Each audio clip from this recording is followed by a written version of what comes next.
Rivals bring out the best, and at Northside on Friday night, that included a charitable stuffed toy toss and honoring longtime public address announcer Preston Williams. I'm Leland Barclay, and this is the River Valley Sports Report, where we highlight area teams, athletes, coaches, and even announcers. You're watching the River Valley Report.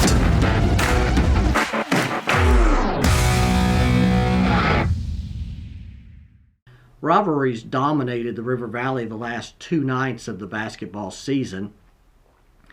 In the second edition of the Battle of Rogers Ave on Friday, the Northside Grizzlies and Southside Mavericks played into overtime for a second time this season, with the Grizzlies evening the season series with a 76-68 win.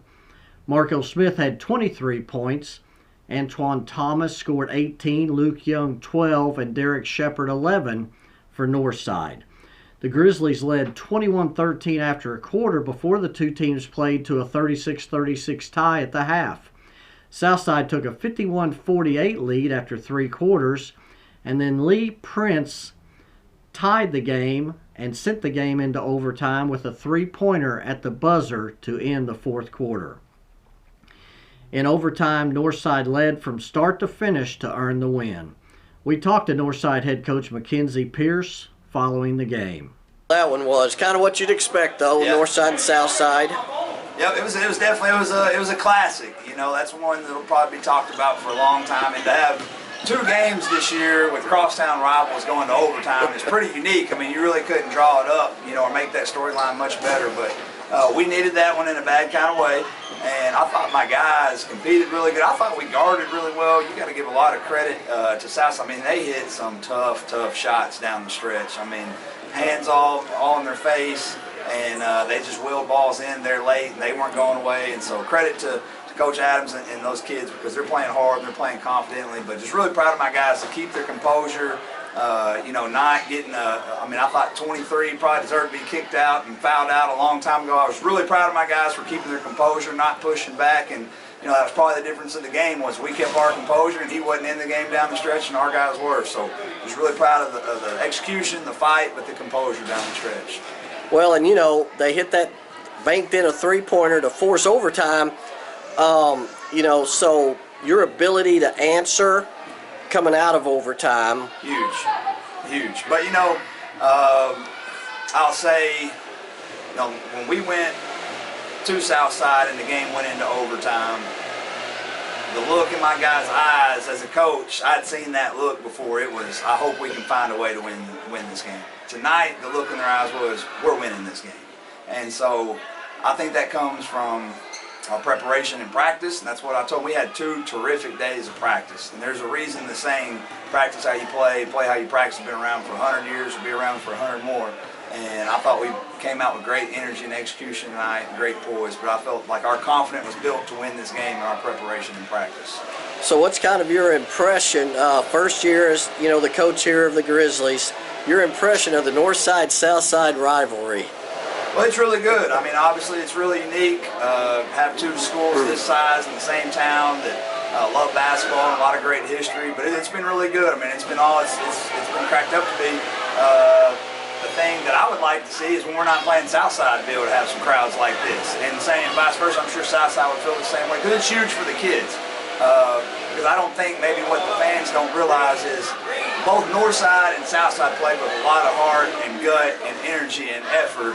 And that's fueled by our crowds and our fans. So, you know, if we get that on a nightly basis, I'm sure their coach will be happy, and us and our kids will be real happy too. But really neat to be able to start out first year, split it. Obviously, we'd like to have both of them going to overtime both times. Just really proud of our guys to get this home and come out on top. And it was big that we got the tiebreaker on them too, if it comes down to it later.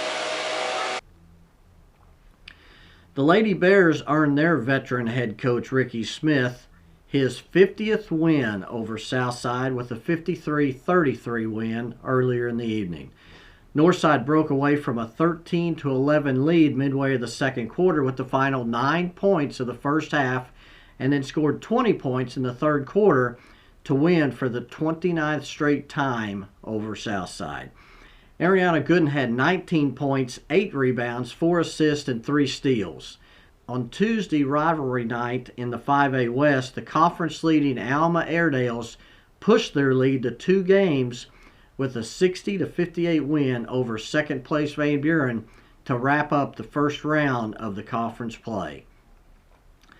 Alma led 11-7 after a quarter, 26-19 at the half, and to 38-21 on 3-pointers by Carmani Smith, Miles Kendrick, and Camden Curd, followed by a 3-point play by Kendrick with 5 minutes left in the third quarter.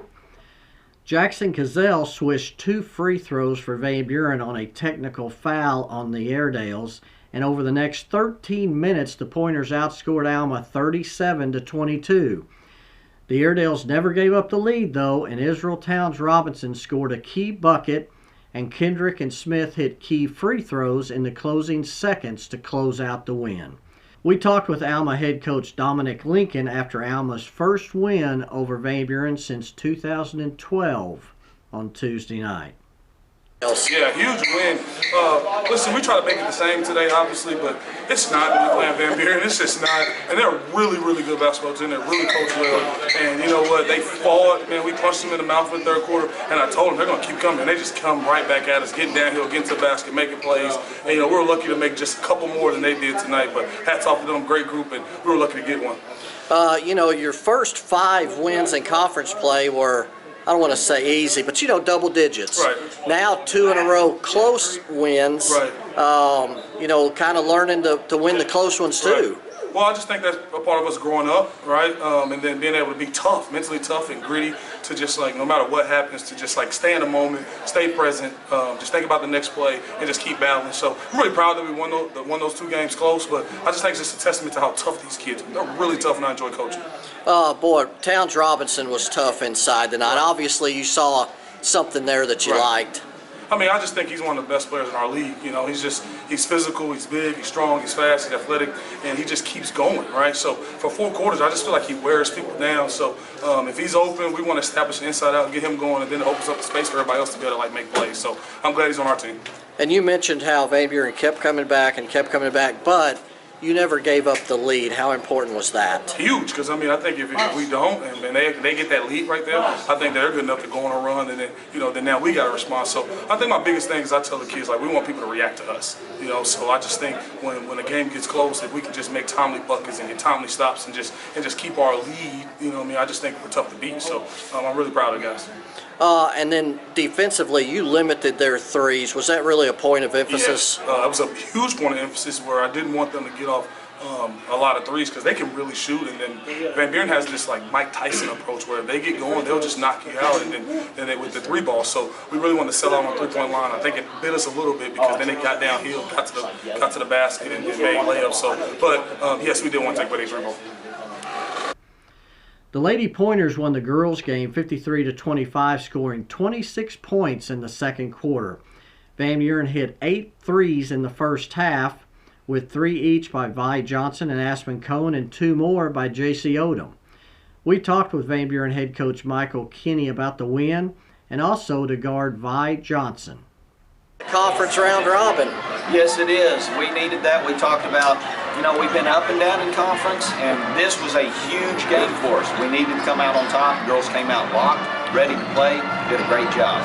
8 3-pointers in the first half, especially that second quarter. You'd kind of like to bottle that up and use it again, wouldn't you? That is by far the best shooting night we've had this year behind the 3-point line.